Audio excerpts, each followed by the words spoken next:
दोस्तों, सार्थक academy YouTube channel में आपका स्वागत है। जैसा कि आप सभी जानते हैं, हम लोग रोज़ पढ़ाई से संबंधित एक नए नए टॉपिक के साथ मिलते हैं, लेकिन इसके साथ साथ कुछ ऐसे सामाजिक मुद्दे हैं, जैसा कि पूर्व के वीडियो में हम हमेशा सामाजिक मुद्दों पर चर्चा करते आ रहे हैं, तो वैसे ही कुछ ऐसे सामाजिक मुद्दे हैं जिनके बारे में जानना आपके और हमारे लिए काफ़ी आवश्यक है। इन्हीं संदर्भ में आजकल सोशल मीडिया प्लेटफॉर्म पे जैसे कि फेसबुक, ट्विटर और व्हाट्सएप पे मैसेजेस आ रहे हैं, रिलीज आनंद मोहन सिंह को रिहा करो।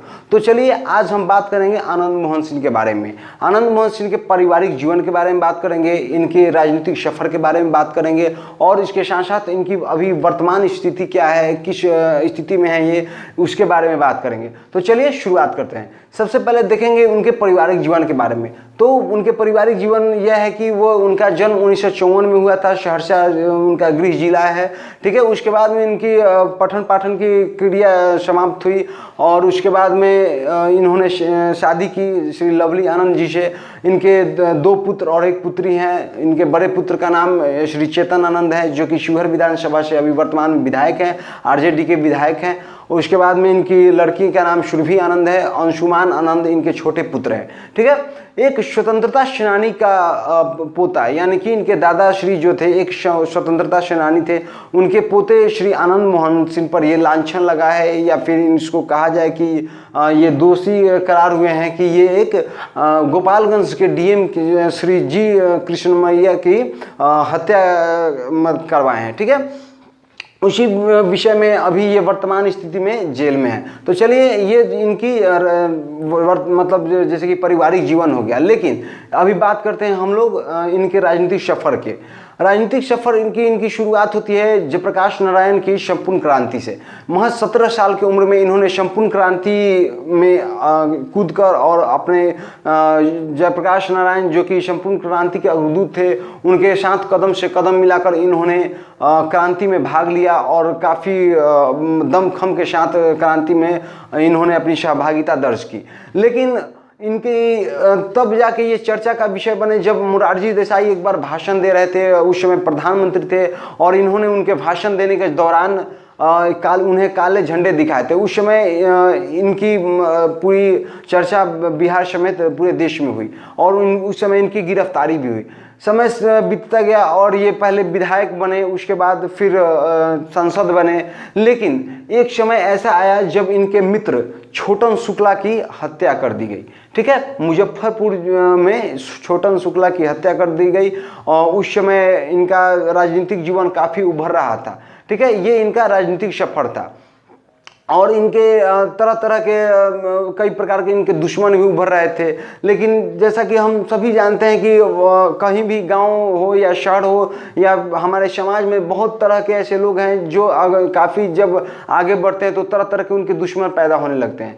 लेकिन इनके साथ ये हुआ कि जब इनके मित्र की हत्या कर दी गई तो ये क्या किए कि जैसे कि अपने मित्र की हत्या के विरोध में मुजफ्फरपुर में विरोध मार्च निकाल रहे थे, ठीक है। उसी दौरान इनके राजनीतिक सफर पे काफ़ी गहरा असर हुआ और इनकी राजनीतिक जीवन जो है वो प्रभावित हो गई। तो चलिए बात करते हैं इनकी वर्तमान स्थिति के बारे में। तो वर्तमान स्थिति इनके राजनीतिक सफर के दौरान से ही काफ़ी मिलती जुलती है।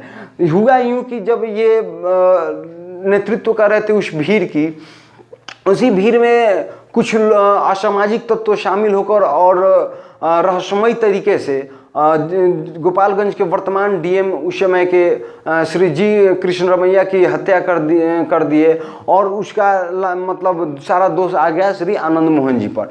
आनंद मोहन जी को मौत की सज़ा हुई और लवली आनंद जी भी उस समय वर्तमान में सांसद थी, तो उन्हें भी आजीवन कारावास की सज़ा हुई और साथ में और 4 लोगों की सज़ा हुई। लेकिन अन्य लोगों को बरी कर दिया गया, लेकिन अभी भी आनंद मोहन जी जेल की सलाखों के पीछे हैं। इसके पीछे कारण क्या है? तो वही डीएम की हत्या।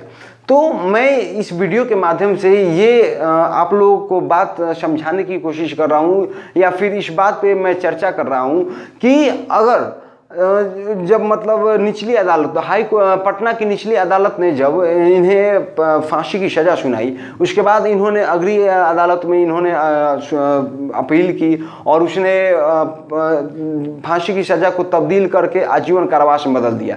हालांकि इन्होंने हत्या कराई है डीएम की, इसके विरुद्ध कोई साक्ष्य नहीं मिला। ठीक है, इसके विरोध में कोई साक्ष्य नहीं मिला, जिसके कारण मजबूर होकर कोर्ट को इनके फांसी की सजा को तब्दील करना पड़ा आजीवन कारावास में। जैसा कि अब सबसे बड़ी सोचने वाली बात यह है कि जब इन्होंने मार्च निकाला मुजफ्फरपुर में, इनके मित्र की हत्या हुई मुजफ्फरपुर में, तो उस समय डीएम गोपालगंज के इस मुद्दे से क्या कनेक्शन था? तो ये कुछ कनेक्शन नहीं था। ये राजनीतिक जीवन इनका काफ़ी बढ़ चढ़ कर बोल रहा था उस समय कि ये काफ़ी उभर रहे थे, और कुछ राजनीतिक जो द्वेष पूर्ण लोग थे, जो इनसे काफ़ी जलन रखते थे, उन्होंने रहस्यमयी तरीके से इनके ऊपर साजिश किया, और उसी भीड़ में के आर लेकर और डीएम की हत्या कराकर सारा का सारा जो दोष है वो आनंद मोहन जी पर थोप दिया गया, और आनंद मोहन जी को इस राजनीतिक षड्यंत्र का शिकार होना पड़ा। और जिसकी वर्तमान स्थिति यह है कि वो पिछले 14 या 15 सालों से जेल में हैं, जेल में ही हैं, अभी भी उनकी जेल में ही हैं, जो अपना जीवन वो निर्वाह कर रहे हैं। लेकिन सबसे आपको और हमारे लिए सोचने वाली बात यह है कि जो अपराध उन्होंने किया ही नहीं, उसके सज़ा वे खुद भुगत रहे हैं, और अगर उन्होंने अपराध किया है तो उनके साथ साथ जितने भी लोग शामिल थे उन सभी को बरी क्यों कर दिया गया, ये भी एक सोचने वाली बात है, और उन्हें अभी जेल में क्यों बंद रखा गया। तो फ्रेंड्स, ये एक बहुत ही काफ़ी अहम मुद्दा था जो कि हमारे समाज से जुड़ा हुआ था, और इस तरह की विडंबनाएं नहीं होनी चाहिए हमारे समाज में। जैसे कि अगर कोई दोषी है तो उसे सज़ा मिले, इसमें कोई दो राय नहीं है, लेकिन वैसे लोगों को सज़ा भी नहीं मिले जो निर्दोष हों। ठीक है, तो अगर आपको ये लगता है कि अगर ये सच्चाई है, सही बात है, तो प्लीज़ हमारे कमेंट बॉक्स में करके हमें बताएं कि इसमें कितनी सच्चाई है। और मैं आपको, अगर आपको ये वीडियो पसंद आ रहा है तो प्लीज़ हमारे इस वीडियो को ज़्यादा से ज़्यादा लोगों तक पहुंचाने का काम करें, ताकि और लोगों को भी इस सच्चाई से रूबरू होने का मौका मिले। धन्यवाद।